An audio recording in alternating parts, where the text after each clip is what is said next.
ಇನ್ನೊಬ್ಬ ದಕ್ಷ ಅಧಿಕಾರಿ ಎಲ್ಲೋ ಒಂದು ಕಡೆ ಕೂತ್ಕೊಂಡು ಇನ್ವೆಸ್ಟಿಗೇಷನ್ ಕೂತ್ಕೊಂಡಿರ್ತಾನೆ, ಎಲ್ಲ ರೀತಿಯ ದಾಖಲೆಗಳನ್ನು ತೆಗೆದಿರ್ತಾನೆ. ಯಾರೋ ನೋವಾಗಿರ್ತಕ್ಕಂಥದ್ದು ಅಥವಾ ಅನ್ಯಾಯವಾಗಿರ್ತಕ್ಕಂಥ ವ್ಯಕ್ತಿಯನ್ನು ಎಲ್ಲಾದರೂ ಅವನಿಗೊಂದು ನ್ಯಾಯ ಕೊಡಿಸ್ಬೇಕು ಅನ್ನೋ ರೀತಿಯಲ್ಲಿ ಒಡೆದಾಟ ಮಾಡ್ತಾ ಇರ್ತಾನೆ. ಆ ಸಂದರ್ಭದಲ್ಲಿ ಒಬ್ಬ ಆರೋಪಿ ಪರವಾಗಿ ಪ್ರಭಾವಿ ವ್ಯಕ್ತಿಯೋ ರಾಜಕಾರಣಿಯೋ ಇದನ್ನು ಕಾಲ್ ಮಾಡಿ ನಂತರದಲ್ಲಿ ಈ ರೀತಿಯಾಗಿ ಮುಗಿಸ್ಬೇಕು, ಇಲ್ಲ ನಿಮ್ಮನ್ನು ಮುಗಿಸ್ತೀವಿ ಅನ್ನೋ ರೀತಿಯಲ್ಲೂ ಕೂಡ ಆವಾಜ್ ಹಾಕುವಂಥ ಕೆಲಸಗಳನ್ನ ಮಾಡ್ತಾರೆ. ಅದು ನಿಮಗೆಲ್ಲಾದರೂ ಒಂದು ಕಡೆ ನಿಮ್ಮ ಕಡೆ ಎಲ್ಲಾದರೂ ಬಾಣ ತಿರುಗಿತ್ತಾ ಈ ಹಿಂದೆ? ನನ್ನ 31 ವರ್ಷ ಸರ್ವಿಸಲ್ಲಿ ಅಂಥ ಶೆಲ್ಲಿರು ಗಿರಾಕಿ ಯಾರೂ ಬರಲೇ ಇಲ್ಲ, ಆ ಥರ ಮಾತಾಡಲೂ ಇಲ್ಲ ಯಾರೂ. ಮಾತಾಡಿದರೆ ಅವ್ರ ಕಥೆನೇ ಬೇರೆ ಮಾಡ್ತಿದ್ವಿ.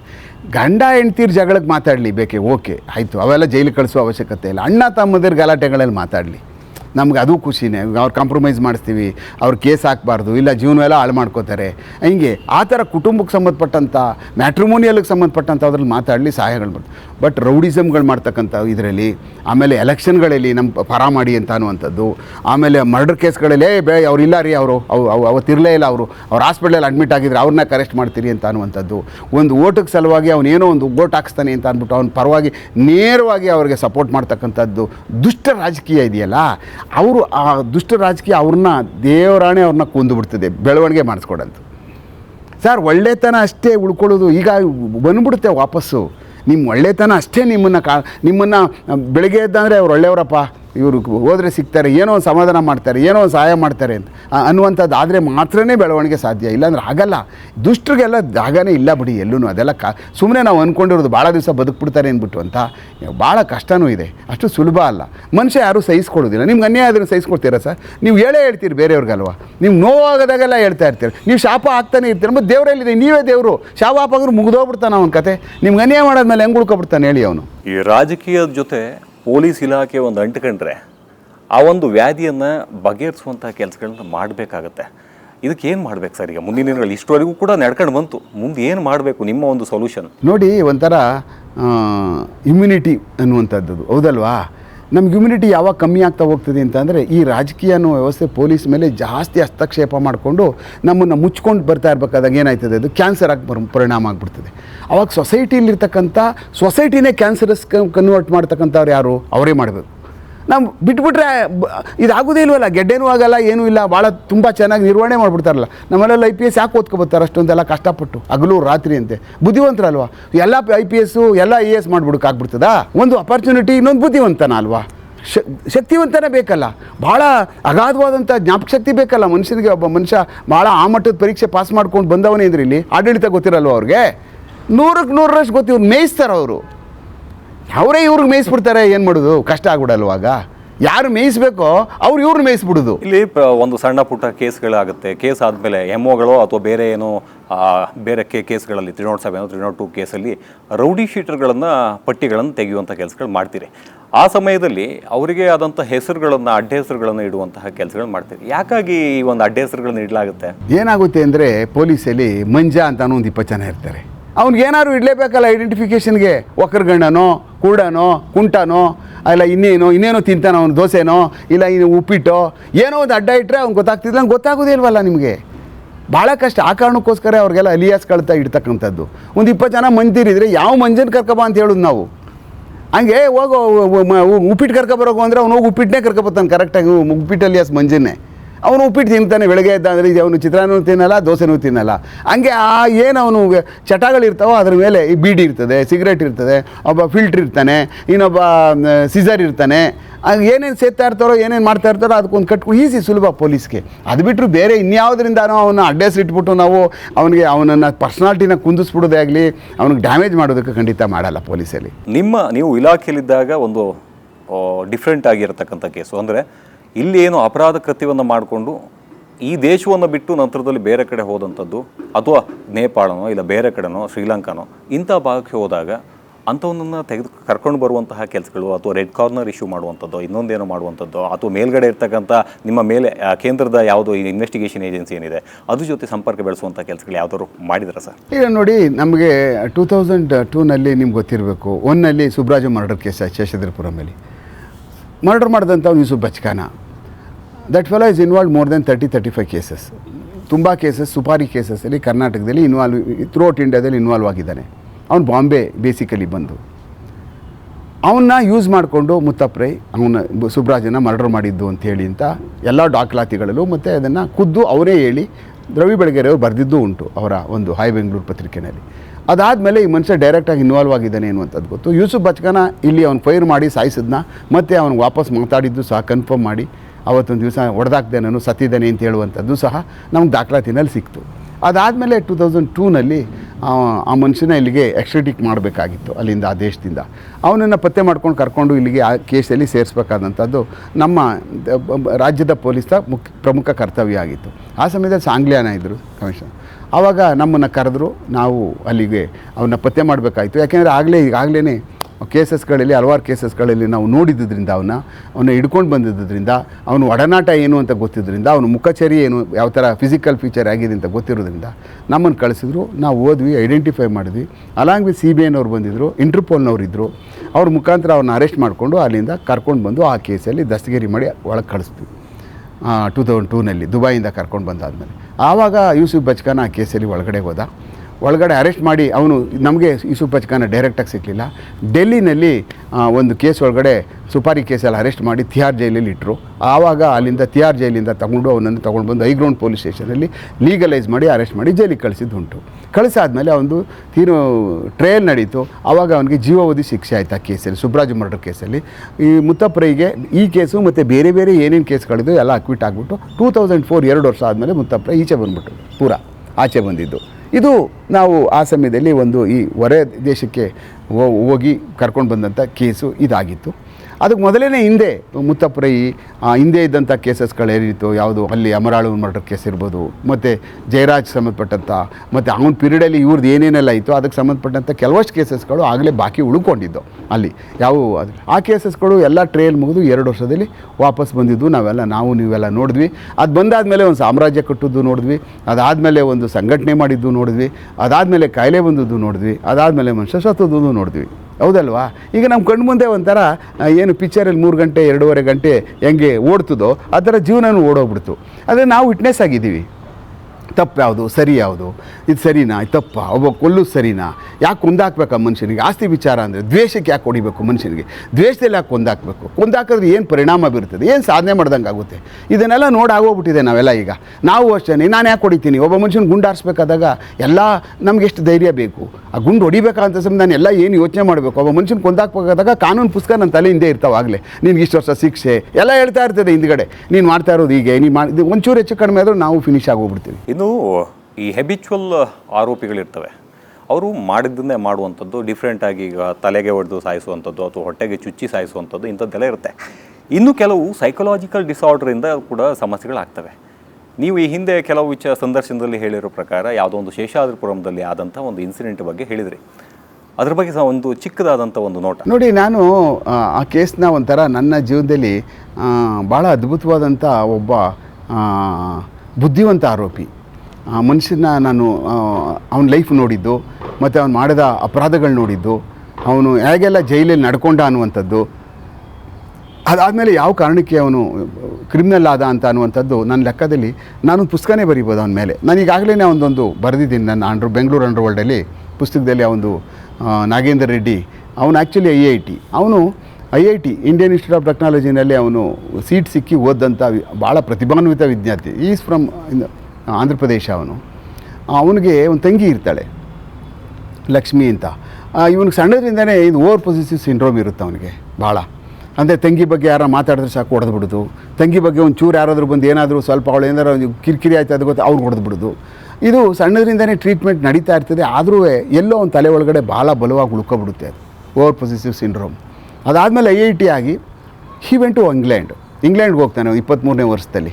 ಹೋಗಿ ಅಲ್ಲೊಂದು ದೊಡ್ಡ ಒಳ್ಳೆ ಕೆಲಸಕ್ಕೂ ಸೇರ್ತಾನೆ. ಅವನ ಜೊತೆಯಲ್ಲಿ 2 ಹುಡುಗರುಗಳಿರ್ತಾರೆ ಅವನ ರೂಮ್ ಒಳಗಡೆ. ಆವಾಗ ಊರಿಂದು ಇದೆಲ್ಲ ಮಾತಾಡಬೇಕಾದಾಗ ಇಲ್ಲಿ ಇರ್ತಕ್ಕಂಥ ಒಬ್ಬ ಹುಡುಗ ಏನು ಮಾಡ್ತಾನೆ, ಒಂದು ಲೆಟರ್ಗಳು ಬರಿತಾ ಇರ್ತಾನೆ, ಮತ್ತು ಅವಳು ಆ ಕಡೆಯಿಂದ ಮಾತಾಡ್ತಾ ಇರ್ತಾಳೆ, ತಂಗಿನೂ ಸಹ. ಆವಾಗ ಅಲ್ಲಿರ್ತಕ್ಕಂಥ ರೂಮ್ನವರು ಫ್ರೆಂಡ್ಸ್ಗಳಾಗ್ತಾರೆ ಈ ಹುಡುಗಿಗೆ. ಅವರು ಮಾತಾಡೋದು ಫೋನಲ್ಲಿ, ಅವಳು ಮಾತಾಡ್ಸೋದು ಇದೆಲ್ಲ. ಅವ್ನಿಗೆ ಅಷ್ಟರಲ್ಲೇ ಆಗಲೇ ಅವನ ತಲೆಯಲ್ಲಿ ಬೇರೆ ಥರವಾದಂತಹ ಇವು ಬ್ರಿಡ್ಜ್ಗಳಾಗ್ಬಿಡ್ತದೆ ಅವನ ತಲೆಯಲ್ಲಿ.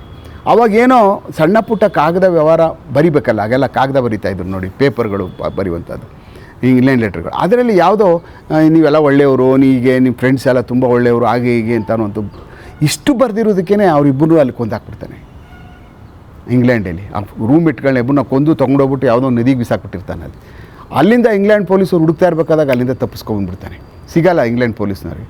ಅಲ್ಲಿಂದ ಬಂದಾದಮೇಲೆ ಇಲ್ಲಿ ಒಬ್ಬ ಮನುಷ್ಯ ಅವ್ನಿಗೆ ಬೇಕಾಗಿರ್ತಕ್ಕಂಥ ಕಾಮನ್ ಫ್ರೆಂಡ್ಗೆ ಪರಿಚಯ ಆಗ್ತಾನೆ ಹೈದ್ರಾಬಾದ್ಲಿ. ಅವನ್ನ ಸಿಗ್ತಾನೆ, ಅವ್ನ ಮನೆಗೆ ಹೋಗಲ್ಲ ಆಗ. ಅಷ್ಟೊತ್ತಿಗಾಗಲೇ ಅಲ್ಲಿಂದ ತಪ್ಪಿಸ್ಕೊಂಡ್ಬಂದಿದ್ದು ಇಂಗ್ಲೆಂಡ್ ಪೊಲೀಸ್ನವ್ರುಗಳು ನಮ್ಮ ಇಂಟರ್ಪೋಲ್ಗೆ ಹೇಳಿ, ಇಂಟರ್ಪೋಲ್ ಅವರು ಆಂಧ್ರ ಪ್ರದೇಶ್ಗೆ ಹೇಳಿ, ಆಂಧ್ರ ಪ್ರದೇಶದಲ್ಲಿ ಆಗಲೇ ಪೊಲೀಸವರು ಮನೆ ಹತ್ರ ಕಳಿಸಿರ್ತಾರೆ. ನೋಡಿ ಬಂದುಬಿಟ್ಟಿದ್ದಾನ, ಅಕಸ್ಮಾತ್ ಬಂದರೆ ನಮಗೆ ಬೇಕು ಒಂದು ಇನ್ಫಾರ್ಮೇಷನು, ನಾವು ತೊಗೊಂಡೋಗ್ಬೇಕು ಅವನನ್ನು ಅಂದ್ಬಿಟ್ಟು ಅಂತ. ಆ ಕಾಮನ್ ಫ್ರೆಂಡು ಆಗಲೇ ಹೇಳ್ತಾನೆ ಅವನು, ನಿಮ್ಮ ಮನೆಗೆಲ್ಲ ಪೊಲೀಸರು ಬಂದು ಹುಡುಕಾಡ್ತಾಯಿದ್ರು, ಹಿಂಗೆಲ್ಲ ಈ ಥರ ಆಗಿದೆ, ಯಾಕೆ ಏನು ಮಾಡಿದೆ, ಏನು ಸಮಾಚಾರ, ಅಲ್ಲಿ ಏನಾಯಿತು ನಿನ್ಗೆ ಹೇಗೆ ಹೀಗೆ ಅಂತ ಕೇಳ್ತಾನೆ. ಏನೂ ಇಲ್ಲ, ನಾನೇನು ಇಲ್ಲ, ನಂದು ಅಲ್ಲಿಂದ ಬಂದಿದ್ದೀನಿ ಅಷ್ಟೇ, ನಮ್ಮ ಮನೆಗೆ ಯಾಕೆ ಬರ್ತಾರೆ ಪೊಲೀಸರುಗಳು, ಅವ್ನು ಗೊತ್ತು ಬಂದುಬಿಟ್ಟಿದ್ದಾರೆ ಆಗಲೇ, ನಾನು ಮಾಡಿರೋದು ಗೊತ್ತಾಗ್ಬಿಟ್ಟಿದೆ ಅಂದ್ಬಿಟ್ಟು ಅಂತ. ಅದಾದಮೇಲೆ ಅವ್ರ ತಂದೆ ತಾಯಿ ಕರ್ಸ್ಕೊಂಡು ಮಾತಾಡ್ತಾನೆ ಮಧ್ಯದಲ್ಲಿ. ತಂದೆ ತಾಯಿ ಅವ್ರಿಗೆ ಹೇಳಲ್ಲ ಅವನು, ನೀನು ನನಗೆಲ್ಲ ಮಾಡ್ಬಿಟ್ಟು ಬಂದಿದ್ದೀಯ ಅಂತೆಲ್ಲ, ನೀನು ಮರ್ಡರ್ ಮಾಡ್ಬಿಟ್ಟು ಬಂದು ಒಪ್ಕೊಳ್ಳಲ್ಲ ಅವನು. ಇಲ್ಲ ಅವ್ರು ಯಾರೋ ಮಾಡಿದ್ದಾರೆ, ನನ್ನ ಮೇಲೆ ಹಾಕಿದ್ದಾರೆ ಅಂತೇಳಿ ಅಲ್ಲಿಂದ ಸುಳ್ಳು ಇದು ಮಾಡಿಕೊಂಡು ಆ ಕಾಮನ್ ಫ್ರೆಂಡ್ ಇದ್ನಲ್ಲ ಅವ್ನು ಸುಮ್ಮನೆ ಇಲ್ಲದೆ ಅವನೇನೋ ಒಂದು ನಿನ್ನ ತಂಗಿ ಇದ್ದಾಳಲ್ಲ ಲಕ್ಷ್ಮಿ, ಅವಳು ಅದೇ ಅವ್ನ ಕ್ಲಾಸ್ಮೇಟ್ ಇದ್ನಲ್ಲ ಅಲ್ಲಿ ಸತ್ಯಂ ಕಂಪ್ಯೂಟರ್ ಕೆಲಸ ಮಾಡ್ತಾರೆ ಶೇಷಾದ್ರಿಪುರಮಲ್ಲಿ, ಅವಳು ಏನೋ ಫ್ರೆಂಡ್ಶಿಪ್ ಇದೆ. ನಾನೊಂದು ದಿವಸ ಇಲ್ಲಿ ಯಾವುದೋ ಅವ್ರದ್ದೊಂದು ಫಿಲಮ್ ಸಿಟಿ ಇದೆಯಲ್ಲ ಇದ್ರೊಳಗಡೆ ಹೈದ್ರಾಬಾದ್ಲಿ, ಅಲ್ಲಿ ರಾಮೋಜಿ ಸಿಟಿ ಒಳಗಡೆ ನೋಡಿದೆ ನಾನು, ಅವರಿಬ್ಬರನ್ನ ಕಾಫಿ ಕುಡಿತಾಯಿದ್ರು. ಇಷ್ಟೇ ಹೇಳೋದು ನೋಡಿ ಅವನು. ಅಷ್ಟು ಹೇಳಿದ್ದಕ್ಕೆ ಅಲ್ಲಿಂದ ನೇರಕ್ಕೆ ಬಂದು ಸತ್ಯಂ ಕಂಪ್ಯೂಟರ್ಸ್ನಲ್ಲಿ ಅವನನ್ನು ಯಾರಿಗೂ ಗೊತ್ತಿಲ್ಲದಂಗೆ ಭಾಳ ಸಿಸ್ಟಮೆಟಿಕ್ಕಾಗಿ ಅವನು ಆಚೆ ಕರ್ಕೊಂಡು ಅವನ ಹೆಸರಿನಲ್ಲಿ ರೂಮ್ ಮಾಡಿಸಿ, ಆ ಮಹಾಲಕ್ಷ್ಮಿ ಲಾಡ್ಜ್ ಅಂತ ಬರುತ್ತೆ ಉಪ್ಪಾರಪೇಟೆ ಪೊಲೀಸ್ ಸ್ಟೇಷನ್ ಎದುರುಗಡೆ, ಅದ್ರ ಮೇಲ್ಗಡೆ 3rd ಫ್ಲೋರಿಗೆ ಕರ್ಕೊಂಡೋಗಿ ನೈಟಲ್ಲಿ ಅವನಿಗೆಲ್ಲ ಕುಡಿಸಿ ಅವನನ್ನು ಕೊಂದು ಪೂರ್ಣ ಚರ್ಮ ಎಲ್ಲ ಸುಲಿದು ಪೀಸ್ ಮಾಡಿ ತಲೆ ಬೇರೆ ಮಾಡಿ ಆಮೇಲೆ ಉಗುರೆಲ್ಲ ಕತ್ತರಿಸಿ ಬೆರಳೆಲ್ಲ ಕತ್ತರಿಸಿ ತೊಗೊಂಡು ಕೆಂಗೇರಿ ಮೂರಿಗೆ ಬಿಸಾಕ್ಬಿಟ್ಟಿರ್ತಾನೆ. This is over possessive syndrome, that is not is fault. ಅವನಿಗೆ ಒಂದು ಕಾಯಿಲೆ ಕಾಡ್ತಾ ಇರ್ತದೆ. ಆ ಕಾಯಿಲೆ ಕಾಡ್ತಾ ಇದ್ದದ್ರಿಂದ, ಓವರ್ ಪೊಸೆಸಿವ್ ಸಿಂಡ್ರೋಮ್ ಕಾಡ್ತಾ ಇದ್ದದ್ರಿಂದ ಅವನನ್ನು ಆ ಥರ ಕೊಂದುಬಿಡ್ತಾರೆ. ಕೊನೆಗೆ ಅವನು ಸಿಗ್ತಾನೆ, ಹಿಡಿದು ಅವನನ್ನೆಲ್ಲ ಅರೆಸ್ಟ್ ಮಾಡಿ ದಸ್ತಗಿರಿ ಮಾಡಿ ಜೈಲಿಗೆ ಭಾಳ ಅದು ಹಿಡಿದದ್ದೇ ಒಂದು ಪಿಕ್ಚರ್ ತೆಗಿಬೋದು, ಬರೀ ಅಷ್ಟು ಮಾತ್ರ. ಹೆಂಗೆಲ್ಲ ಹಿಡಿದದ್ದು ಅವನನ್ನು ಯಾವ ಥರ ಅವನು ಹೆಂಗೆ ತಪ್ಪಿಸ್ಕೋತಾ ಇದ್ದ, ಪ್ಲ್ಯಾನ್ ಹೆಂಗೆ ಮಾಡಿದ್ದು, ಸಕ್ಸಸ್ ಹೆಂಗಾಯಿತು, ಫೇಲ್ಯೂರ್ ಹೆಂಗೆ ಆಗ್ತಾಯಿದ್ದು ಅವ್ನು ಹಿಡಿಬೇಕಾದಾಗ ಅನ್ನುವಂಥದ್ದೇ ಭಾಳ ಮೈ ನಿವಿರೇಳಿಸುವಂತಹ ಒಂದು ಘಟನೆಗಳು ನಡೆದು ಅದರೊಳಗಡೆಯಲ್ಲಿ ಅವನು ಹಿಡಿಬೇಕಾದ ಸಮಯದಲ್ಲಿ ಹಿಡಿದು ಒಳಗೋಗ್ತಾನೆ. ಒಳಗೋದಾದಮೇಲೆ ಜೈಲಲ್ಲಿ ಈ ಸ್ಟಡೀಡ್ ಜೈಲ್, ಇಡೀ ಜೈಲನ್ನ ಸಂಪೂರ್ಣವಾಗಿ ಅವನು ಸ್ಟಡಿ ಮಾಡ್ತಾನೆ. ಆವಾಗ ಎಲ್ಲ ಕ್ರಿಮಿನಲ್ಗಳು ಒಳಗಡೆ ಇರ್ತಾರೆ. ಕವಳ್ನಿಂದ ಹಿಡಿದು ಮುತ್ತಪ್ರಯಿಂದ ಹಿಡಿದು ಇವನು ಯಾರು ಸುನಿಲಿಂದ ಹಿಡಿದು, ಆಮೇಲೆ ಅವ್ನು ಶ್ಯಾಮ್ ರಾಡ್ ಅವ್ನು 32 ಮರ್ಡರ್ ಮಾಡಿರ್ತಾನೆ, ಅವನಿಂದ ಹಿಡಿದು ಆಮೇಲೆ ಎಲ್ಲ ದೊಡ್ಡ ರೌಡಿಗಳು ಪೂರ್ತಿ ಕಂಪ್ಲೀಟು ಈ ಬೆಂಗಳೂರು ನಗರದ ಏನೇನು ರೌಡಿಗಳಿದ್ರು ಎಲ್ಲ ರೌಡಿಗಳು ಒಳಗಡೆ ಇರ್ತಾರೆ. ಆ ಸಮಯದಲ್ಲಿ ಇವನು ಹೋಗ್ತಾನೆ 95ನಲ್ಲಿ. ಸರ್, ಇನ್ನೊಂದು ವಿಚಾರ, ಯಾವುದೇ ಒಂದು ಅಪರಾಧಿ ಏನಾದರೂ ಒಂದು ಆರೋಪದ ಮೇಲೆ ಜೈಲಿಗೆ ಹೋಗ್ತಾನೆ ಅಂದಾಗ ನೇರವಾಗಿ ಹೋದ ಕೂಡಲೇ ಅದೊಂದು ಒಂದೇ ರೀತಿಯಲ್ಲಿ ಅಫೆನ್ಸ್ ಮಾಡಬೇಡ, ಬೇರೆ ಬೇರೆ ರೀತಿಯಲ್ಲಿ ಅಫೆನ್ಸ್ ಮಾಡು ಅಂತ ಹೇಳಿ ಒಳಗಡೆ ಇರ್ತಕ್ಕಂಥ ಬ್ಯಾರಕ್ನಲ್ಲೇ ಇರ್ತಕ್ಕಂಥವ್ರು ಯೂನಿವರ್ಸಿಟಿಯಾಗಿ ಎಲ್ಲ ರೀತಿಯ ವಿದ್ಯಾಭ್ಯಾಸಗಳನ್ನು ಕಲಿಸ್ತಾರೆ ಅನ್ನೋದು. ಅಲ್ಲಿ ತಪ್ಪಿದ್ಕೊಂಡು ಬರಬೇಕು ಅಂತಲ್ಲ, ವಿದ್ಯಾಭ್ಯಾಸಗಳನ್ನು ಕಲ್ತ್ಕೊಂಡು ಬರಲಿ, ಹೊಸ ಅಪರಾಧಗಳನ್ನು ಮಾಡ್ಕೊಂಡಿರಲಿ ಅನ್ನೋ ಒಂದು ರೀತಿಯಲ್ಲಿ ಒಂದು ಜೈಲಿದೆ ಅಂತ. ನೋಡಿ, ಜೈಲು ಅಂದರೆ ನಾವೇನೋ ಅನ್ಕೊಬಿಟ್ಟಿರ್ತೀವಿ. ಜೈಲು ಬೇರೆ ಬೇರೆ ಥರ, ಅಲ್ಲಿ ಒಂದೊಂದು ಗ್ರೂಪಲ್ಲಿ ಕಳ್ತನ ಮಾಡೋರೆ, ಅಲ್ಲಿ ಕಾಂಜಿ ಪಿಂಜಿಗಳೇ ಒಂದು ಕಡೆ, ರೌಡಿಗಳು ಭಾಳ ನಂಬರ್ 1 ರೌಡಿಗಳು ಇರ್ತಲ್ಲ ಅವ್ರದ್ದೇ ಒಂದು ಗುಂಪು. ಈ ಚೀಟರ್ಸ್ಗಳು, ಬೆಂಗಳೂರು ನಗರ ಗೊತ್ತಲ್ಲ, Bengaluru is a heaven for cheaters. ಸ್ವರ್ಗ ಇದು, ಒಂಥರ ಮೋಸ ಮಾಡುವವರ ಸ್ವರ್ಗ ಬೆಂಗಳೂರು. ಇದು ಒಂಥರ ಪೆನ್ಷನರ್ಸ್ ಪ್ಯಾರಡೈಸ್ ಅಲ್ಲ ಇದು. ಆ ಮಟ್ಟಕ್ಕೆ ಇಲ್ಲಿ ಮೋಸ ಮಾಡುವವರ ಸ್ವರ್ಗ ಆಗಿಬಿಟ್ಟಿದೆ. ಅವ್ರದ್ದೇ ಒಂದು ಗ್ಯಾಂಗು. ಈಗ ಅಲ್ಲಿ ವರ್ಕ್ ಆಗ್ತದೆ ಒಳಗಡೆ. ಅದ್ರ ಮಧ್ಯೆ ಇವನೋಗಿ ಅರೆಸ್ಟ್ ಆಗ್ತಾನೆ, ನಾಗೇಂದ್ರ ರೆಡ್ಡಿ ಒಳಗೋಗ್ತಾನೆ. ಆವಾಗ ಇಡೀ ಜೈಲನ್ನ ವಿತಿನ್ ಸ್ಪ್ಯಾನ್ ಆಫ್ 6 ಮಂತ್ಸ್ ಕಂಟ್ರೋಲಿಗೆ ತೊಗೊಬಿಡ್ತಾನೆ ಅವನು. ಅಲ್ಲಿ ಕಂಟ್ರೋಲ್ ನೀವು ತೊಗೋಬೇಕು ಅಂದರೆ ಬುದ್ಧಿತನ ಬೇಕು, ಮತ್ತು ಹಣಕಾಸು ಬೇಕು. ಎರಡೂ ಮಾಡೋಕ್ಕೆ ಶುರು ಮಾಡ್ತಾನೆ ಒಳಗಡೆ ಕೂತ್ಕೊಂಡು. ದುಡ್ಡು ಆ ರೌಡಿಗಳು ಜೈಲಲ್ಲಿ ಕೂತ್ಕೊಂಡು ಏನು ಮಾಡ್ತಾಯಿದ್ರು ಆದರೆ ಡಬಲ್ ಮಾಡ್ತಾನೆ ಒಳಗೆ ಕೂತ್ಕೊಂಡು ಇವನು. ಕಳ್ತನ ಮಾಡಿಸೋದು, ಆಚೆ ವೆಹಿಕಲ್ಗಳು ಕಳ್ತನ ಮಾಡೋದು, ಯೂಜ್ 4 ವೀಲರ್ಸ್ಗಳು ಕಳ್ತನ ಮಾಡೋದು ಬೆಂಗಳೂರು ಸಿಟಿನಲ್ಲಿ. ಅವನ್ನೆಲ್ಲನೂ ಚೆನ್ನೈಗೆ ಕಳಿಸೋದು, ಅಲ್ಲಿ ಬಿಚ್ಚಿಸೋದು. ಆ ಬೋಟ್ಗಳು ಎಂಜಿನಾಗಿ ಹೋಗ್ಬಿಡ್ತವೆ. ಹೀಗೆ ಡೈಲಿ 5-6 ಟಾಟಾ ಇಂಡಿಕಾಗಳು ಕದಿಸಿ, ದೊಡ್ಡ ಗಾಡಿಗಳು ಕದಿಸು. ಸಿಕ್ಕಾಬಟ್ಟೆ ದುಡ್ಡು ಯಾವಾಗ ಬರೋಕ್ಕೆ ಶುರುವಾಯ್ತದೋ ನಾಗೇಂದ್ರ ರೆಡ್ಡಿಗೆ, he started to rule entire driving ಸೀಟಲ್ಲಿ ಕೂತ್ಕೊಬಿಡ್ತಾನೆ ವಿತಿನ್ 6 ಮಂತ್ಸಲ್ಲಿ. ಇಡೀ ರೌಡಿಗಳೇ ದಂಡ ಆಗಿಬಿಡ್ತಾರೆ ಪೂರ್ತಿ ಕಂಪ್ಲೀಟು. ಏನು ನನ್ನ ಮಗಪ್ಪ ಇವನು ಏನು ಮಾಡ್ತಾಯಿದ್ದಾನೆ ಇವನು ಅಂತ, ಇನ್ಕ್ಲೂಡಿಂಗ್ ನಾರೋಕೋಟಿಕ್ಸು, ಡ್ರಗ್ಸು, ಒರಿಸ್ಸಾ ಮತ್ತು ಜಾರ್ಖಂಡ್ ಕಡೆಯಿಂದ ಬರ್ತಾಯಿದ್ದಂಥದ್ದು, ಇದರಿಂದ ತರಿಸಿ ಹಾಗೆ ರೂಲ್ ಮಾಡಿ ಕೊನೆಗೆ ಜೈಲಲ್ಲಿ ಇದ್ಕೊಂಡೆ ಆಚೆ ಹೋಗಿ 3 ಮರ್ಡರ್ ಮಾಡಿಬಿಡ್ತಾನೆ ಒಳಗಡೆಗೆ. ಈ ಎಸ್ಕೇಪ್ ಫ್ರಮ್ ದ ಕಸ್ಟಡಿ. ಅಲ್ಲಿ ಒಳಗಡೆ ಹಾಸ್ಪಿಟ್ಲಿಗೆ ಅಡ್ಮಿಟ್ ಆಗ್ತಾನೆ, ಹಾಸ್ಪಿಟ್ಲಿಂದ ತಪ್ಪಿಸ್ಕೋ, ಅಲ್ಲಿ ಹೋಗು, ಅಲ್ಲಿ ಕಾಂಟ್ರಾಕ್ಟ್ ಕಿಲ್ಲಿಂಗು, ಅದನ್ನು ಸುಪಾರಿ ದುಡ್ಡು ಅಲ್ಲಿ ಮರ್ಡರ್ ಮಾಡು, ವಾಪಸ್ ಬಾ, ಮತ್ತು ಜೈಲಿಗೆ ಸೇರ್ಕೋ ಒಳಗಡೆಗೆ. ಹೀಗೆ 3 ಮರ್ಡರ್ಗಳು ಮಾಡ್ತಾನೆ ಒಳಗಡೆ ಇದ್ದಂಗೆ. ಅದಾದಮೇಲೆ ಒಂದು ಸಾರಿ ಫೈನಲ್ಗೆ ಬೆಳಗಾಂ ಜೈಲಿಗೆ ಇಲ್ಲಿಂದ ದೊಡ್ಡ ಗಲಾಟೆ ಆಗ್ಬಿಡ್ತದೆ. ಇವನಿಗೂ ಬೆಂಗಳೂರು ರೌಡಿಗಳಿಗೂ ಕೊನೆಗೆ ದೊಡ್ಡ ಗಲಾಟೆ ಆಗಿ ತೊಗೊಂಡು ಬೆಳಗಾಂ ಜೈಲಿಗೆ ಹಾಕ್ತಾರೆ ಇವನ್ನ. ಆವಾಗ ಇಲ್ಲ ಒಂದು ಒಳಗಡೆ ಒಂದು ಹುಡುಗಿ ಲವ್ ಮಾಡ್ತಾ ಇರ್ತಾನೆ, ಅದೊಂದು ದೊಡ್ಡ ಕಹಾನಿ. ಆ ಹುಡುಗಿ ಕತೆ ಏನಾಯಿತು, ಮದುವೆ ಆದ್ನ, ಅವಳು ಮದುವೆ ಆದ್ಲ, ಅಯ್ಯೋ ಅದೊಂದು ದೊಡ್ಡ ಚಾಪ್ಟ್ರು. ಅದು ಎಲ್ಲನೂ ಸಹ ನಾವು ಹೆಚ್ಚು ಕಡಿಮೆ 1.5-2 ವರ್ಷ ಪೂರ್ಣ ಪ್ರಮಾಣದಲ್ಲಿ ನಾನು ಇಂಟರ್ಸೆಪ್ಟ್ ಮಾಡಿದ್ದೀನಿ. ಅದು ಕೇಳಿದ್ರೆ ನನಗೆ ಈಗಲೂ ಬೇರೆ ಲೋಕಕ್ಕೆ ಆಗ್ತದೆ. ಹಿಂಗೂ ಉಂಟಾಯಿ ಜಗತ್ತಲ್ಲಿ ಜೈಲು ಮಧ್ಯೆ ಇಂಥ ಕಹಾನಿಗಳು, ಲವ್ ಕಹಾನಿಗಳು ಹಿಂಗೆ ನಡೀತಾವ ಅಂತ ಅಂದ್ಬಿಟ್ಟು ಅಂತ. ಇನ್ನು ಪೊಲೀಸ್ ಇಲಾಖೆಯಿಂದ ಹಾಗೆ ಕೆಳಗಡೆ ಬರ್ತಾ ಬರ್ತಾ ಬರ್ತಾ ನೀವು ಕವಿಯಾಗಿದ್ರಿ, ಈಗ ಪ್ರೆಸೆಂಟ್ ಕವಿಯಾಗಿದ್ರಿ. ಅದರಲ್ಲಿ ಪ್ರತಿಯೊಂದು ಬುಕ್ಗಳನ್ನು ಕೂಡ ಈಗ ಬರಿತಾ ಇದ್ರಿ. ಅದು ಕ್ರೈಮ್ ವಿಚಾರಗಳಿರ್ಬೋದು, ಬೇರೆ ವಿಚಾರ ಇರ್ಬೋದು. ಇದು ಹೇಗೆ ಸರ್ ಹವ್ಯಾಸ ತಮಗೆ ಬಂದಿದ್ದು, ಮತ್ತು ಎಷ್ಟು ಬುಕ್ಗಳನ್ನು ಈಗ ಒಟ್ಟಾರೆಯಾಗಿ ಬರೆದಿದ್ರಿ? ನೋಡಿ, ನಾನು ಪುಸ್ತಕಗಳನ್ನ ನಾನು ಡಾಕ್ಯುಮೆಂಟೇಷನ್ ಮಾಡುವಂಥ ಹವ್ಯಾಸ. ನಾನು ಏನೇ ಕೇಸ್ಗಳು ಮಾಡಿದ್ರು ಸುಮ್ಮನೆ ಮಾತಾಡಲ್ಲ. ನಾಳೆ ಇದು ಮಾತಾಡಿದ್ದೆಲ್ಲ ಹೇಗೆ ಮಾತಾಡಿದ್ದೆ ಅಂದರೆ ನಾನು ಡಾಕ್ಯುಮೆಂಟೇಷನ್ ಕೊಡ್ತೀನಿ. ನನ್ನ ಹತ್ರ ಎಲ್ಲ ಡಾಕ್ಯುಮೆಂಟ್ಗಳು ಇದೆ. ನನ್ನ ಹತ್ರ ಒಂದು ಕೇಸ್ದು ಡಾಕ್ಯುಮೆಂಟ್ ಇಲ್ಲ ಅನ್ನುವಂಗಿಲ್ಲ. ಈವನ್ ನಾನು ಇಡೀ ಫೈಲೇ ಕಳೆದೋಗ್ಬಿಟ್ಟಿದ್ರು ನಾನೆಲ್ಲ ಅದನ್ನ ಪೂರ್ತಿ ಡಾಕ್ಯುಮೆಂಟೇಷನ್ ಮಾಡಿ ಎವಿಡೆನ್ಸ್ ಹೇಳುವಂಥ ತಾಕತ್ತು ನನಗಿದೆ. ಆ ಥರ ಅಭ್ಯಾಸ ನನಗೆ ಡಾಕ್ಯುಮೆಂಟೇಷನ್ ಮಾಡುವಂಥದ್ದು. ಒಬ್ಬ ಪೊಲೀಸ್ ಅಧಿಕಾರಿ ಆದವನು ಅವನ ಜೀವಮಾನದಲ್ಲಿ ನಾನೇನು ಮಾಡಿದೆ ಕೊನೆವರೆಗೂ ಅಂತ ಅನ್ನುವಂಥದ್ದು ಬೇಕಾಗಿದ್ದರೆ ಅವ್ನು ಡಾಕ್ಯುಮೆಂಟೇಷನ್ ಮಾಡಬೇಕು. ಅವಾಗಾದರೂ ನಮ್ಗೆ ಅನುಕೂಲ ಇರಲಿಲ್ಲ. ಒಂದು ವಿಡಿಯೋ ಕ್ಯಾಮ್ರಾ, ಒಂದು ಸ್ಟಿಲ್ ಕ್ಯಾಮ್ರಾ ಹೊಂಚಬೇಕು ಅಂದರೆ ಭಾಳ ಕಷ್ಟ ಆಯ್ತಿತ್ತು ನಮಗೆ. ಈಗ ಇರ್ತಕ್ಕಂಥ ಸಲಕರಣೆಗಳು ಸಿಗ್ತಕ್ಕಂಥ ಅಧಿಕಾರಿಗಳಿಗೆ ಪ್ರತಿಯೊಂದು ಅವ್ನ ಜೀವನದಲ್ಲಿ ಏನು ಮಾಡ್ದ ಅನ್ನುವಂಥ ಡಾಕ್ಯುಮೆಂಟೇಷನ್ ಮಾಡ್ಕೊಂಡು ಹೋಗ್ಬೋದು. ನಾಳೆ ಕೊನೆಗೂ ದಿವಸ ಅವ್ನು ರಿಟೈರ್ಡ್ ಆದಮೇಲೆ ರಿಟೈರ್ಡ್ ಆಗೋ ಕಾಲ್ಕೋ ಅದನ್ನೆಲ್ಲ ನೋಡಿದಾಗ ಅವನು yes I done my best, ನನಗೇನು ಸರ್ಕಾರ ನಾನು ಕೊಡ್ತು, ನಾನೇನು ಸೇರಿದ್ದೆ ಇಲಾಖೆಗೆ, ನಾನು ಏನು ಮಾಡಬೇಕು, ಏನು ವಾಪಸ್ ಕೊಡಬೇಕು ಅಂದ್ಕೊಂಡಿದ್ದೆ, ನಾನು ಪೂರ್ಣ ಮಾಡಿದ್ನ, ಎಸ್ ಅಟ್ಲೀಸ್ಟ್ ನಾನು ಪೂರ್ಣ ಮಾಡಿದ್ದೀನಪ್ಪ, ನನಗೇನು ಒಂದು ಆತ್ಮತೃಪ್ತಿ ಆದರೂ ಬೇಕಲ್ಲ, ಅದಕ್ಕಾದರೂ ಬೇಕಲ್ಲ. ಸುಮ್ಮನೆ ಆ ಸ್ಟೇಷನ್ಗೆ ಹೋಗು, ಹುಣಸೆಕಾಯಿ ಉದುರಿಸು, ಸಿಕ್ತ ತಿನ್ಕೋ, ಹೊಟ್ಟೋಗ್ಬಿಡು, ಅಲ್ಲೇನು ಮಾಡಿದೆ ಅಂತ ಗೊತ್ತಾಗಲ್ಲ. ಅದು ಪೊಲೀಸ್ ಅಲ್ಲ. ಅದು ನೀನೊಬ್ಬ ಪ್ರೊಫೆಷನಲ್ ಪೊಲೀಸ್ಮನ್ ಆಗಬೇಕಲ್ಲ, ನೀನೊಬ್ಬ ಪಕ್ಕಾ ಪತ್ತೆದಾರಿ ಆಗಬೇಕಲ್ಲ, ಪತ್ತೆ ಮಾಡ್ತಕ್ಕಂಥ ಅಧಿಕಾರಿ ಆಗಬೇಕಲ್ಲ, ಅದ್ರ ಹಿಂದೆ ಬೀಳ್ತಕ್ಕಂಥ ಅಧಿಕಾರಿ ಆಗಬೇಕಲ್ಲ. ಹೀಗೆ ಯಾವಾಗಲೂ ಅಷ್ಟೇ ಯಾರೇ ಒಬ್ಬ ಡಾಕ್ಯುಮೆಂಟೇಷನ್ ಮಾಡಿಕೊಂಡ್ರೆ ಅದು ಮುಂದೆ ಉಪಯೋಗ ಆಗ್ತದೆ. ಇದೆಲ್ಲ ಡಾಕ್ಯುಮೆಂಟೇಷನ್ಗಳ ಮಾಡಿಕೊಂಡು ನಾನು ಮಾಡಿರುವಂಥ ಕೇಸಸ್ಗಳ ಬಗ್ಗೆ ನನಗೆ ಪೂರ್ಣ ಪ್ರಮಾಣದಲ್ಲಿ ನಾಲೆಡ್ಜ್ಗಳು ಇಟ್ಕೊಂಡು ಅದ್ರ ಬಗ್ಗೆ ಮೆಲ್ಕಾಕೊಂಡು ಇದನ್ನು ಏನು ಮಾಡ್ಬೋದು, ಹಂಗೆ ಉಳಿಸ್ಬಿಟ್ಟು ಹಂಗೆ ಸತ್ತೋಗ್ಬಿಡೋದು ಬೇಡವಲ್ಲ, ಇದನ್ನು ತೆರೆದಿಡಬೇಕಲ್ಲ. ಈ ಥರ ಎಲ್ಲ ಮಾಡಬೇಕು, ಈ ಥರ ಎಲ್ಲ ಮಾತಾಡಬೇಕು, ಯಾವ್ದಾರ ಒಂದು ಯೂಟ್ಯೂಬ್ ಚಾನಲ್ ಕೂತ್ಕೊಂಡು ನಾನು ಮಾತಾಡಬೇಕು ಅಂತ. ಈ ಸಾರಿ ಮೊನ್ನೆ ಆಗಿದ್ದಾರಲ್ಲ, ಇದರೊಳಗಡೆ 31 ಜನ ನನಗೆ ಮಾತಾಡಿದ್ದಾರೆ ಸಬ್ ಇನ್ಸ್ಪೆಕ್ಟ್ರಾಗಿ ಸೆಲೆಕ್ಷನ್ ಆದವರು. ಸರ್, ನಿಮ್ಮ ಪ್ರೇರಣೆಯಿಂದ ನೀವು ಹೇಳ್ದಂಥ ಯೂಟ್ಯೂಬ್ಗಳು, ನೀವು ಹೇಳ್ದಂಥ ಕೇಸ್ಗಳು, ಅದ್ರ ಮಜಾ ಅಂದ್ರೇನು, ಪೊಲೀಸ್ ಅಂದ್ರೇನು, ಪೊಲೀಸು ಕೆಲಸ ಅಲ್ಲ, police it is like an ಎವನ್. ಅದು ಪೊಲೀಸ್ ಕೆಲಸ ಅಂದರೆ ಅದನ್ನು ತಿಳ್ಕೊಂಡು ನಾವು ಈ ಸರಿ ಸಬ್ ಇನ್ಸ್ಪೆಕ್ಟ್ರಾಗಿ ಓದಿದ್ವಿ ಸರ್, ಸೆಲೆಕ್ಷನ್ ಆಗಿದ್ದೀವಿ, ಸಾಕಲ್ಲ, ಅಷ್ಟೇ ಸಾಕು ನಮಗೆ. ಸರ್, ಈಗ ಕೊನೆಯದಾಗಿ ಒಂದು ಪ್ರಶ್ನೆ. ಪೊಲೀಸ್ ಇಲಾಖೆಯಲ್ಲಿ ಈಗ ಸಾಕಷ್ಟು ಜನ ಕೆಲಸ ಮಾಡ್ತಾ ಇದ್ದಾರೆ, ಅವ್ರದ್ದೇ ಆದ ರೀತಿಯಲ್ಲಿ ಇನ್ವೆಸ್ಟಿಗೇಷನ್ ಮಾಡ್ಕೊಂಡು ಹೋಗ್ತಾ ಇದ್ದಾರೆ. ಅವರಿಗೆ ಒಂದು ಸಂದೇಶ, ಕೊನೆಯದಾಗಿ ಒಂದು ಸಂದೇಶ. ಈಗ ಕೆಲವರು ರಾಜಕಾರಣಿಗಳಿಗೆ ಸೆಲ್ಯೂಟ್ ಹೊಡಿಬೋದು, ಅಥವಾ ರೌಡಿಗಳ ಜೊತೆ ಕಾಣಿಸ್ಕೊಂಡಿರ್ಬೋದು, ಇನ್ನೊಂದು ಯಾವುದೋ ರೀತಿಯಲ್ಲಿ ಕಾಣಿಸ್ಕೊಂಡಿರ್ಬೋದು, ಪ್ರತಿಷ್ಠಿತರ ಜೊತೆ ಕಾಣಿಸ್ಕೊಳ್ಳುವಂಥ ಕೆಲಸಗಳು ಮಾಡ್ತಾ ಇದ್ದಾರೆ. ಅಂಥವ್ರಿಗೆ ಒಂದು ಮಾತು, ಪೊಲೀಸ್ ಇಲಾಖೆಯಲ್ಲಿ ಏನು ಅಂತಂದರೆ, ನೀವು ಯಾರ ಜೊತೆ ಏನಾರ ಕಾಣಿಸ್ಕೊಳ್ಳಿ, ನೀವು ಯಾವ ತೋಟಕ್ಕಾದರೂ ಹೋಗ್ಬಿಟ್ಟು ಬನ್ನಿ, ನೀವೆಲ್ಲಾದರೂ ಓಡಾಡುವ ಹಕ್ಕು ನಿಮ್ಗಿರ್ತದೆ. ಆದರೆ ಅಲ್ಲಿರೋದು ಕಿತ್ಕೊಬರ್ಬಾರ್ದಷ್ಟೇ. ನಮ್ಮ ಪಾಡಿಗೆ ನಾವು ಬಂದುಬಿಡಬೇಕು.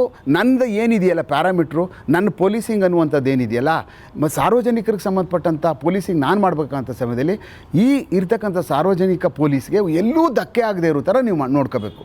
ಅವ್ರಿಗೆ ನ್ಯಾಯ ಒದಗಿಸ್ಬೇಕು. ಆಮೇಲೆ ಅವ್ರಿಗೆ ಬಡವ್ರಿಗೆ ಏನಾದರೂ ಯಾವ ಕಾರಣಕ್ಕೂ ಬಲಾಢ್ಯರು ಏನಾದರೂ ತೊಂದರೆ ಮಾಡೋಕ್ಕೆ ಹೋದಾಗ ಅದು ಎಂಥ ಪರಿಸ್ಥಿತಿ ಬಂದರೂ ಅಡ್ಡ ನಿಲ್ಲಬೇಕು, ಅದನ್ನ ಫಿನಿಷ್ ಮಾಡಬೇಕು. ಸಾಹುಕಾರರುಗಳು ನ್ಯಾಯ ತೊಗೊಬಿಡ್ತಾರೆ, ಅವ್ರ ಮನೆ ಹತ್ರನೇ ತೊಗೊಬಿಡ್ತಾರೆ ನ್ಯಾಯನ. ವಾಟ್ ಅಬೌಟ್ ಪಾಪ ಬಡವರ್ಗ, ಅವ್ರು ತಗೊಳ್ಳೋಕೆ ಆಗಲ್ಲ, ಹತ್ರಕ್ಕೂ ಸೇರಿಸಲ್ಲ, ಎಲ್ಲ ಖಾಲಿಯಾಗಿ ಹೋಗ್ಬಿಡ್ತಾರೆ. ಜೀವಮಾನದಲ್ಲಿ ಅವ್ರ ಸಣ್ಣದೊಂದು ನೆಲೆನೂ ನಿಲ್ಲೋಕ್ಕಾಗೋದಿಲ್ಲ, ಕಿತ್ಕೊಂಡು ತಿಂದುಬಿಡ್ತಾರೆ. ಅಂಥವ್ರ ಹಿಂದೆ ಪೊಲೀಸ್ ನಾವು ಇರಬೇಕು. ಅವ್ರಿಗೆ ಮೊದಲನೇದಾಗಿ ಪ್ರಾಶಸ್ತ್ಯ ಕೊಡಬೇಕು. ಪೊಲೀಸ್ ಠಾಣೆಗಳು ಬಂದಾಗ ಅವ್ರಿಗೆ ಮಾತಾಡಿಸ್ಬೇಕು, ಅವ್ರಿಗೆ ಭಾಳ ಕಂಡಮ ಕಾಣಬಾರ್ದು, ಅವ್ರನ್ನ ಕೂರಿಸ್ಬೇಕು, ಅವ್ರದ್ದೆಲ್ಲ ಕೇಳಬೇಕು ಜೀವನನ. ನಿನ್ಗೆ ಎಷ್ಟು ಜನ ಮಕ್ಕಳು, ಏನು, ಎಲ್ಲಿ ಓದ್ತಾರೆ, ಏನು ಸಮಸ್ಯೆ, ನಿನ್ನ ಯಾಕೆ ಈಗ ಬಂದೆ, ಅವ್ನು ಕೇಳ್ತಾ ಇದ್ರೆ ಸಾಕು. ನಮ್ಗೆ ಅದಕ್ಕಿಂತ ಬೇರೆ ಸಂಪತ್ತೇ ಬೇಕಾಗಿಲ್ಲ. ಅದೇ ಒಳ್ಳೆ ಪೊಲೀಸಿಂಗು. ಒಬ್ಬ ಮನುಷ್ಯನ ಕಷ್ಟ ಕೇಳೋದೇ ಒಳ್ಳೆ ಪೊಲೀಸಿಂಗ್ ಅಂತ. ಮಾಡ್ತಿರೋ ಮಾಡೋದಿಲ್ಲೋ ಬೇರೆ ವಿಚಾರ, ನೀವು ಕೇಳುವಂಥದ್ದು ಮಾಡಬೇಕಲ್ಲ ಫಸ್ಟು. ಅದೇನಾಯ್ತು ಬಿಡ್ರಿ, ನೆಕ್ಸ್ಟ್ ಹೇಳ್ರಿ ನಿಮ್ಮದು, ಅದೆಲ್ಲ ಕತೆ ಬಿಡ್ರಿ, ನಥಿಂಗ್ ಡೂಯಿಂಗ್. ಹಂಗೆ ಮಾಡಬಾರ್ದದು. You should spare your time. ನಿನ್ನ ಎಲ್ಲ ಕಾಲವನ್ನು ಅದಕ್ಕೋಸ್ಕರ ಮೀಸಲು ಮಾಡು. ನೀನು ಕೆಲಸ ಮಾಡಬೇಡ, ಕೇಳು ಸಾಕು. ನೀನೊಬ್ಬ ಅತ್ಯಂತ ಒಳ್ಳೆ ಪೊಲೀಸ್ ಆಗಿಬಿಡ್ತೀಯ. ಇಷ್ಟೊತ್ತು ಸಮಯ ನ್ಯೂಸ್ ಜೊತೆ ಕಳೆದಿದ್ದಕ್ಕೆ ತುಂಬ ಧನ್ಯವಾದಗಳು ಸರ್. ಥ್ಯಾಂಕ್ ಯು ದತ್ತ ಅವರೇ. ಯಾಕಂದರೆ ಸಾಕಷ್ಟು ಕ್ರೈಮ್ ವಿಚಾರಗಳಿರ್ಬೋದು, ತಮ್ಮ ನೋವಿನ ಕಥೆಗಳಿರ್ಬೋದು, ಅಂದರೆ ಚಿಕ್ಕ ವಯಸ್ಸಿನಲ್ಲಿ ಸಾಕಷ್ಟು ಸಮಸ್ಯೆಗಳನ್ನು ಅನುಭವಿಸಿದ್ರಿ. ಅದರಿಂದ ಹಿಡಿದು ನಿಮ್ಮ ಇನ್ವೆಸ್ಟಿಗೇಷನ್ ಆ್ಯಂಗಲಿಂದ ಹಿಡಿದು ನಿಮ್ಮ ಲಾ ಓದ್ತಾ ಇರುವಂಥ ವಿಚಾರಗಳಿಂದ ಹಿಡಿದು ಕೊನೆಗೆ ಕೆಲ ಇನ್ವೆಸ್ಟಿಗೇಷನ್ ವಿಚಾರಗಳೇನಿರ್ತವೆ ಅದನ್ನು ಕೂಡ ಸಂಪೂರ್ಣವಾಗಿ ಹೇಳಿದ್ರಿ. ಇದರ ಬಗ್ಗೆ ತುಂಬ ಖುಷಿ ಆಯಿತು ಸರ್, ಧನ್ಯವಾದಗಳು. ನೋಡಿದ್ರಲ್ಲ, ಇಷ್ಟವರೆಗೂ ಕೂಡ ಎಸ್ ಕೆ ಉಮೇಶ್ ಸಾಹೇಬ್ರವರು ತಮ್ಮ ಹುಟ್ಟೂರಿಂದ ಹಿಡಿದು ಇಲ್ಲಿಯವರೆಗೂ ಬುಕ್ಕನ್ನು ಏನು ಕ್ರೈಮ್ ವಿಚಾರಕ್ಕೆ ಸಂಬಂಧಪಟ್ಟ ಹಾಗೆ ಸಾಕಷ್ಟು 8ರಿಂದ 10 ಬುಕ್ಗಳನ್ನು ಕೂಡ ಬರೆದಿದ್ದಾರೆ. ಇವರ ಆದರ್ಶ ಇಲ್ಲಿ 29 ವರ್ಷಕ್ಕೆ ಏನು ನೇರವಾಗಿ ಈಗ PSI ಹುದ್ದೆಗೆ ಬಂದು ಅದಾದ ನಂತರದಲ್ಲಿ ಸಾಕಷ್ಟು 31 ವರ್ಷದವರೆಗೂ ಕೂಡ ಒಂದು ಸೇವೆಯನ್ನು ಸಲ್ಲಿಸಿ ಸಾಕಷ್ಟು ವಿಚಾರಗಳನ್ನು ಕೂಡ, ಅಂದರೆ ಅಪರಾಧ ಕೃತ್ಯಗಳನ್ನು ಕೂಡ ಬಗೆಹರಿಸುವಂತಹ ಕೆಲಸಗಳನ್ನು ಮಾಡಿದ್ದಾರೆ. ಅದರ ಜೊತೆ ರಾಜಕೀಯದ ತಳುಕು ಈ ಪೊಲೀಸ್ ಇಲಾಖೆ ಜೊತೆ ಏನಿರುತ್ತೆ ಅದನ್ನು ಕಟ್ ಮಾಡುವಂತಹ ಒಳ್ಳೆಯ CM ಬೇಕು ಅನ್ನೋದನ್ನು ಕೂಡ ಅವರು ಆಡ್ತಾ ಇದ್ದಾರೆ. ದತ್ತರಾಜ್ ಪಡುಕೋಣೆ, ಸಮಯ ನ್ಯೂಸ್, ಬೆಂಗಳೂರು.